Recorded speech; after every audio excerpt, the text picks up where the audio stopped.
Scarlett Johansson, known for her iconic role as Black Widow, recently announced that her time in the Marvel Cinematic Universe has come to an end. During an interview with fellow Marvel actress Gwyneth Paltrow on the Goop podcast, they reminisced about their experiences working on the Marvel films and talked about whether they'd make a comeback in the future. Paltrow, who played the beloved Pepper Potts in the Iron Man and Avengers movies, and Johansson both shared fond memories of their time on set.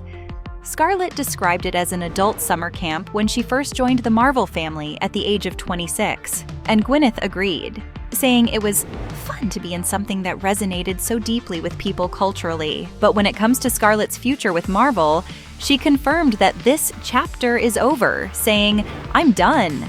I kind of did all that I had to do."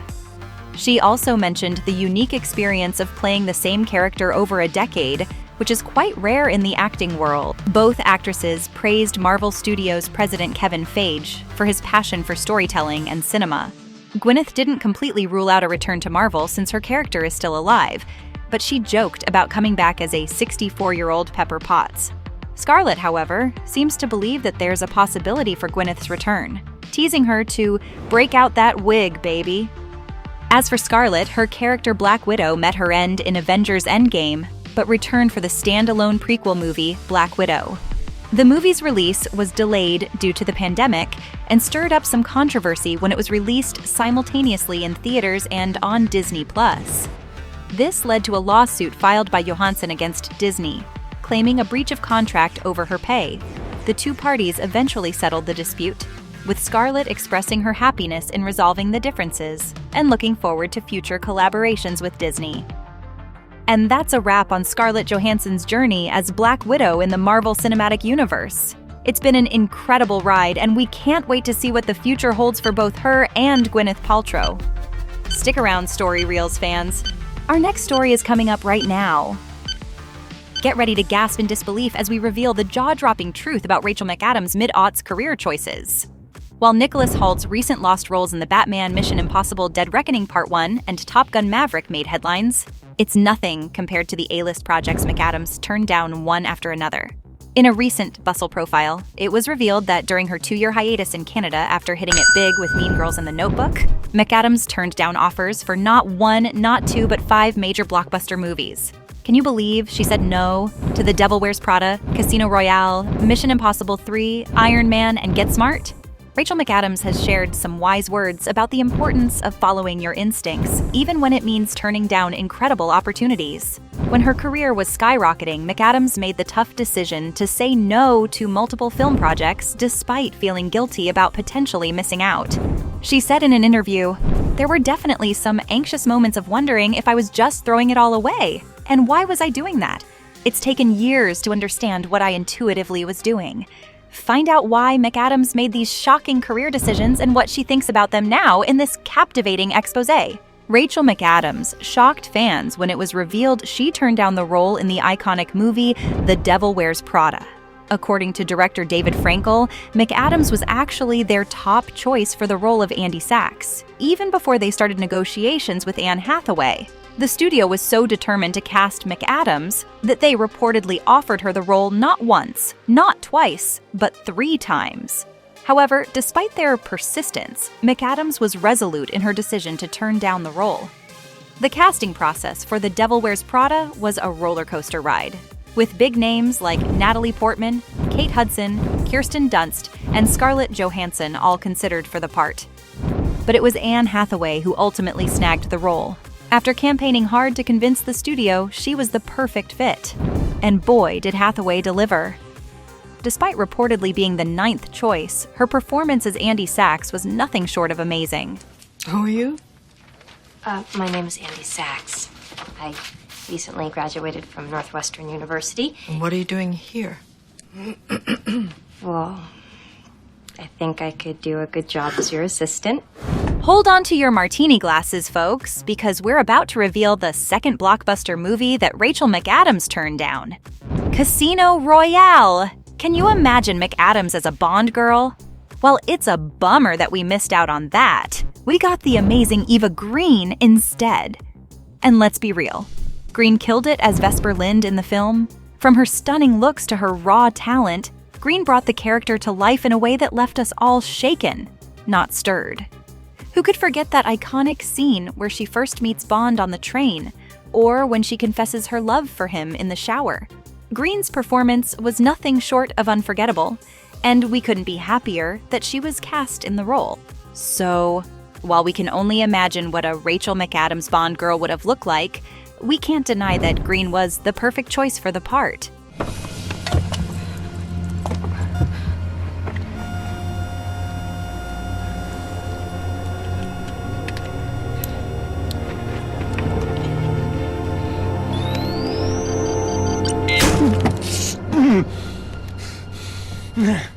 In what could have been a major career move for the actress, McAdams opted out of the action-packed Mission Impossible franchise.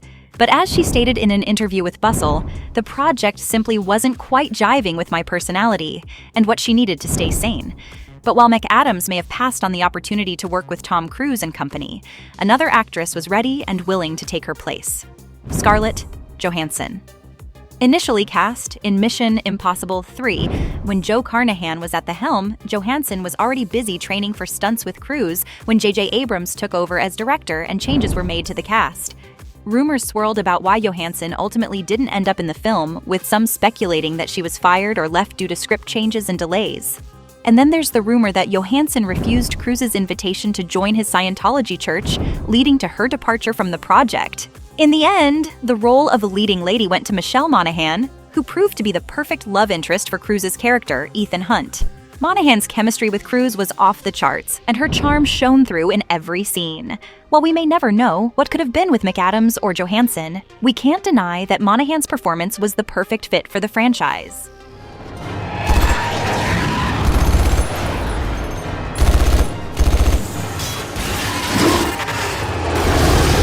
Did you know that the Hollywood darling once turned down the chance to star in Iron Man?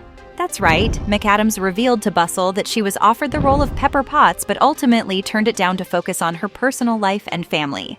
While we can't imagine anyone else playing the role besides Gwyneth Paltrow, it's intriguing to think about what McAdams' portrayal of the beloved character would have been like. But don't worry, McAdams eventually made her way to the Marvel Cinematic Universe as Christine Palmer in Doctor Strange and the upcoming Doctor Strange in the Multiverse of Madness. And let's be real, McAdams' incredible talent and undeniable charm make her a welcome addition to any blockbuster franchise, even if it was a little later than we all would have liked. In 3, 2, 1.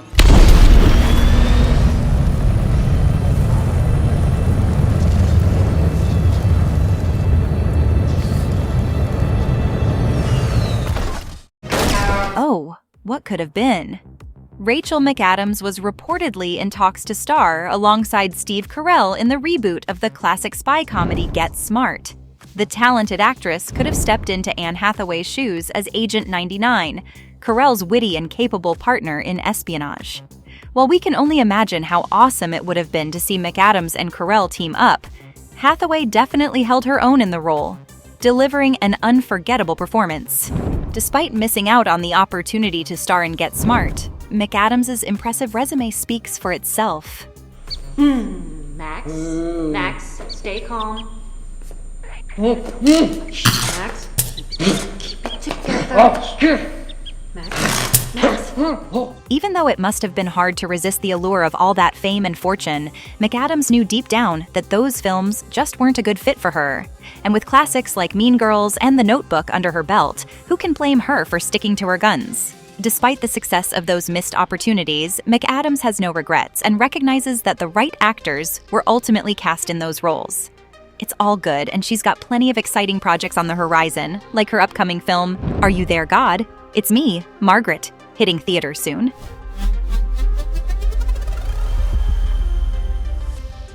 Did you know that Russell Crowe almost walked away from one of his most iconic roles in Gladiator due to a bizarre original script? Today, we're diving into this fascinating story and the journey from a peculiar concept to a blockbuster film. So grab your popcorn and let's get started. Today, we're chatting about how Russell Crowe almost said adios to Ridley Scott's 2000 historical epic Gladiator. This Oscar-winning movie, which raked in a whopping $503 million worldwide, had a rather strange start, according to Crow's recent interview with Vanity Fair. Despite his confidence as a leading man, Crow felt uneasy about the world surrounding him in Gladiator. The original script was, in his words, absolute rubbish, featuring peculiar sequences like gladiators promoting olive oil on their chariots. Although based on real historical endorsements, Crow knew that modern audiences would be left scratching their heads. But thanks to ongoing conversations with Ridley Scott, Crow stayed on board. Scott promised that nothing would be filmed without Crow's 100% belief in it. By the time they started filming, they only had 21 pages of an agreed-upon script, which typically spans around 100 to 110 pages. So they had quite the journey ahead, making up the story as they went along. Fast forward to today, and Gladiator is considered a classic. Ridley Scott is now preparing to direct the long-awaited sequel with Paul Mescal taking over the franchise, playing Lucius, the son of Lucilla. So there you have it, folks. The incredible story of how Gladiator went from a potential disaster to a box office sensation. Who knew that chariots with olive oil ads would have been a deal breaker? If you enjoyed this behind-the-scenes tale, don't forget to like, share, and subscribe for more movie magic. And remember, sometimes a leap of faith can lead to greatness. Are you ready to say goodbye to one of the greatest adventure movie franchises of all time? That's right, folks. After 4 decades of epic adventures, Indiana Jones is hanging up his fedora and cracking his whip one last time in Indiana Jones and the Dial of Destiny, the 5th and final film in the franchise. Our journey began in 1981 with the phenomenal Raiders of the Lost Ark. And since then, we've witnessed Ford's audacious exploits as the dauntless archaeologist in the 1984 prequel, The Temple of Doom, and the 1989 sequel, The Last Crusade. After a long intermission, Ford bounced back in 2008 with The Kingdom of the Crystal Skull, and now he's all set to embark on the crowning adventure in this 5th and final installment. With excitement for Indiana Jones 5 skyrocketing, Disney has swooped in to clear the air, confirming that this film will indeed mark the end of the epic franchise. Their latest press release hails the Dial of Destiny as the long-awaited final act in this treasured saga. James Mangold, who takes the reins from Spielberg, describes the movie as the pinnacle of Indiana Jones adventures. Although Harrison Ford has hinted in the past that he'll be hanging up his fedora, it's the first time Disney has set the record straight, solidifying the Dial of Destiny as the grand finale fans have been waiting for. So, why is the Indiana Jones franchise wrapping up, you ask? Well, it boils down to our beloved Harrison Ford, who at the spry age of 80 isn't quite as eager to dive into action-packed stunts anymore. To top it off, while shooting Dial of Destiny, Ford even suffered a shoulder injury during a fight rehearsal, prompting a few behind-the-scenes tweaks for his recovery. By bringing the curtain down with Indiana Jones and the Dial of Destiny, fans hope the adored franchise can make a stylish exit, steering clear of any potential missteps with less-than-stellar spin-offs featuring side characters. There's been some buzz about an Indiana Jones TV show brewing over at Disney+, with Mangold mentioning that it wouldn't center on Ford's daring archaeologist. But plot twist. Word on the street is that the series might be hitting the chopping block, especially now that Disney's declared Dial of Destiny the grand finale of the franchise. This unexpected revelation is sure to crank up the hype meter as fans everywhere gear up for an unforgettable summer with Indiana Jones and the Dial of Destiny hitting theaters, as we brace ourselves for the exhilarating climax of the Indiana Jones saga. It's the perfect time to venture into the realm of fan theories and predictions for Indiana Jones and the Dial of Destiny. From riveting plot speculations to nods to past films, and even some surprising character evolutions, there's no shortage of thrilling ideas about what lies in store for our favorite fedora-clad hero. So what do you think? Will there be unexpected twists or familiar faces making a comeback? Share your thoughts, theories, and predictions in the comments below. And let's embark on this final adventure together as we uncover the secrets of the Dial of Destiny. The spellbinding allure of a movie frequently hinges on the chemistry between its characters, and Grease perfectly embodies this. The legendary pairing of John Travolta and Olivia Newton-John infused the film with their irresistible magnetism. Intriguingly, their on-screen romance reflected a simmering tension beneath the surface, leading, as Newton-John disclosed, to an authentic mutual attraction. Heartbreakingly, the world lost Olivia Newton-John on August 8, 2022, when she was 73. Back when Grease was filmed, she was only 28 and nearly skipped out on the role. Imagine, it could have been Carrie Fisher or Marie Osmond. But fate had other plans. Newton-John stepped up, and she and Travolta even locked lips in a surprise, unscripted moment, though the scene never made it to the final cut. With chemistry so effortless and electric, it's no wonder audiences speculated about the true nature of Travolta and Newton-John's relationship. Both stars openly acknowledged their connection. In her autobiography, Don't Stop Believin', Newton-John admitted, "Yes, we really liked each other and there was an attraction." Travolta also confirmed their mutual feelings. When asked point-blank about the sexual tension between them, he candidly replied, "I think you saw that in You're the One That I Want. There's almost a resolution of that tension right there." From the get-go, Travolta and Newton-John formed a deep connection, and Travolta actually played a crucial role in Newton-John's casting. Initially, the execs considered other actresses for Sandy, while Newton-John hesitated due to past projects that left her feeling disheartened. Travolta, however, was adamant. "There's only one person that should play this role, and it's Olivia Newton-John. She's every guy's dream." And just like that, their meaningful bond took root. The day Travolta personally convinced Newton-John was truly unforgettable. She reminisced, "I went outside to be greeted by those piercing blue eyes and the warmest smile on the planet," she recalled. In person, John Travolta radiates pure joy and love. "That day, he greeted me with a big hug like we were already lifelong friends. How could you say no to John Travolta?" At one point, Grease featured an unscripted finale where the stars sealed their romance with a spontaneous kiss. Although it didn't make it into the final movie, their lips still met at the premiere's after-party, sparking whispers about their off-screen chemistry. As it turned out, those rumors were repeatedly confirmed by both Travolta and Newton-John themselves. And there you have it, a behind-the-scenes glimpse into the magnetic connection between these two legendary stars. The next time you watch Grease, remember the captivating love story that unfolded, both on and off the screen. It's a testament to the power of true chemistry and a reminder that sometimes life imitates art in the most enchanting ways. They've touched our hearts, they've made us smile, and became dear friends, who we will always remain hopelessly devoted to.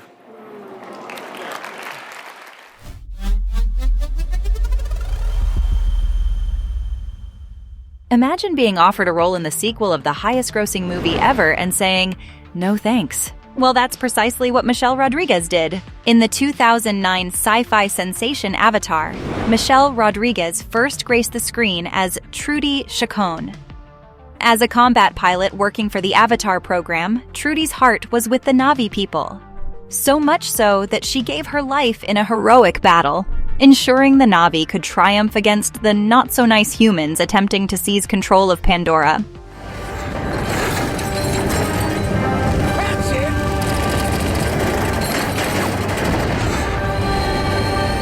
Last year's release, Avatar: The Way of the Water, marked the franchise's much-anticipated sequel.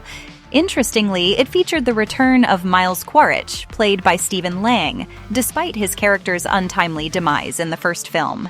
When Michelle Rodriguez caught up with Jim Cameron, he entertained the idea of her making a comeback too.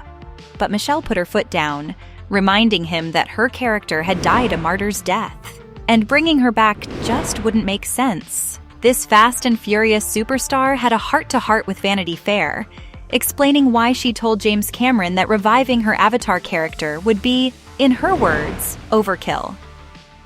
Avatar, we gonna see you in the third one? Oh, I wish, man. My death was a martyr's death. You see, Michelle's been brought back from the dead 3 times already in her career, so one more might just be pushing it. Michelle didn't hesitate to remind Cameron of her many cinematic resurrections. She pointed out, I came back in Resident Evil, I wasn't supposed to. I came back in Machete, I wasn't supposed to.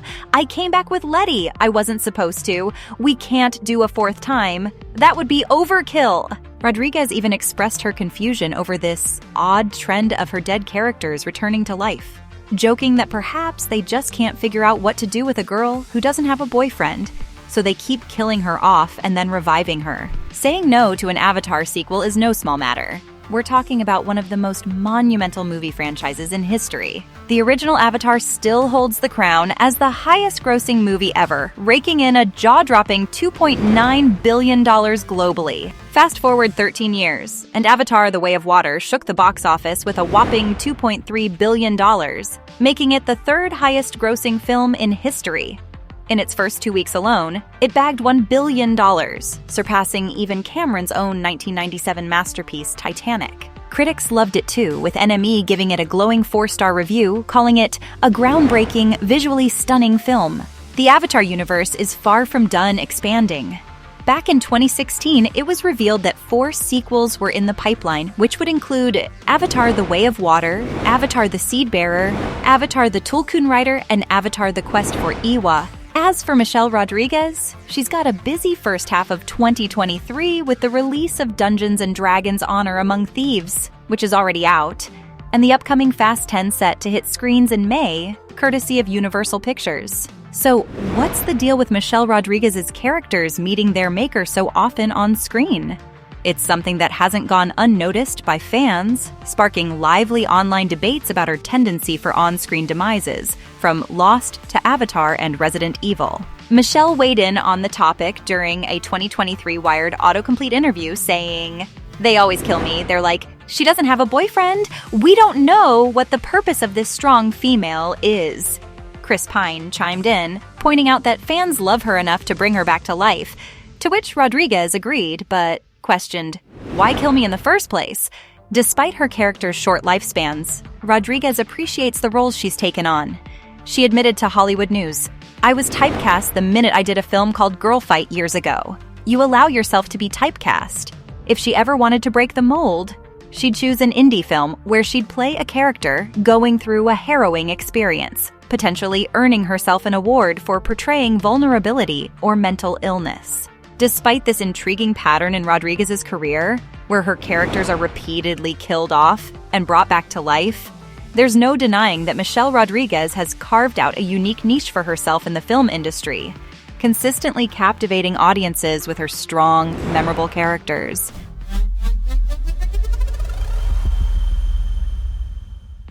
Looks like we have to get ready to say goodbye to one of the all-time greats in Hollywood.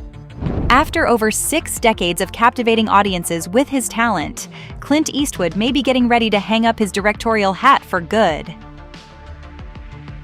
With a filmography of almost 50 movies under his belt, it's hard to imagine the world of film without him. But according to Discussing Film, Eastwood has already begun working on his final directorial project, signaling that the end of his legendary career may be drawing near. Are you ready to see how this iconic filmmaker will end his incredible run in the movie industry? Clint Eastwood's final directorial project is reportedly set to be distributed by none other than Warner Brothers. This isn't surprising, as Eastwood has been in cahoots with the legendary studio for almost 50 years, directing 10 films for them since his 2008 masterpiece, Gran Torino. You might remember some of his other Warner Brothers hits, like American Sniper, Sully, and Richard Jewell, all of which left audiences on the edge of their seats. And let's not forget about his latest film, Cry Macho, which was also distributed by Warner Brothers and HBO Max. It's clear that Eastwood and Warner Brothers have a long and fruitful history together, and we can't wait to see what magic they'll create with his final project. Looks like there's been a bit of a shakeup in the upper echelons of Hollywood, as some insiders are pointing to a possible change in attitude at Warner Brothers. Apparently, the studio's new CEO, David Zaslav, wasn't initially sold on the idea of continuing the partnership with Clint Eastwood after last year's acquisition of Warner Media by Discovery. Rumors even suggest that Zaslav wasn't keen on greenlighting Eastwood's most recent film, Cry Macho, and allegedly stated that the decision was made purely because of Eastwood's involvement. "We don't owe anyone any favors," he reportedly said. But now, with reports emerging that Eastwood's final directorial project will also be distributed by Warner Brothers, it seems like the CEO may have changed his tune. It'll be interesting to see how this relationship develops, and whether this marks a new era for the studio under Zaslav's leadership. According to reports, Clint Eastwood's final directorial project is tentatively titled Juror Number 2 and centers around a juror who begins to suspect that he may actually be the murderer in a high-profile trial. Talk about a twist. As the story unfolds, we'll see the juror grapple with the moral dilemma of either coming clean and turning himself in, or resorting to manipulative tactics to sway the rest of the jury in his favor. This promises to be an intense and gripping tale that will keep audiences on the edge of their seats until the very end. Can't wait to see what Eastwood has in store for us with this one. It also looks like Clint Eastwood is keeping us guessing when it comes to his retirement plans. While reports are swirling about his upcoming thriller, the legendary filmmaker himself hasn't made any public statements about stepping down from the director's chair. That said, at 93 years old, with over 50 years of directing under his belt and 4 Academy Awards to his name, it's certainly understandable that he may be considering retirement soon. But let's focus on the exciting news at hand. Eastwood has expressed interest in writing and directing Juror Number 2, which promises to be a captivating and suspenseful film. And we've even heard whispers that he might be looking to cast a young Hollywood star in the lead role, adding a fresh perspective to his signature filmmaking style. Whether or not this marks the end of an era for Eastwood, one thing is for sure. We can't wait to see what he has in store for us with Juror Number 2. Did you know that Clint Eastwood's upcoming thriller, Juror Number 2, is set to be his 40th film as a director? This milestone adds yet another impressive accomplishment to his already illustrious career as both a director and actor. But it's not just the sheer quantity of his work that's impressive. Eastwood is known for his unique and efficient approach to filmmaking, often using a one-take method and delivering films within budget. This sets him apart from his peers in Tinseltown and has earned him numerous accolades, including multiple Academy Award nominations and wins for Best Director and Best Picture for his unforgettable films Unforgiven and $1 Million Baby. And let's not forget about the other cinematic gems he's directed, such as the gripping drama Mystic River, the powerful war film Letters from Iwo Jima, and the haunting 2008 drama Changeling, which starred none other than Angelina Jolie. With a career as storied and impressive as Eastwood's, it's no wonder that Juror Number 2 is one of the most highly anticipated films of the year.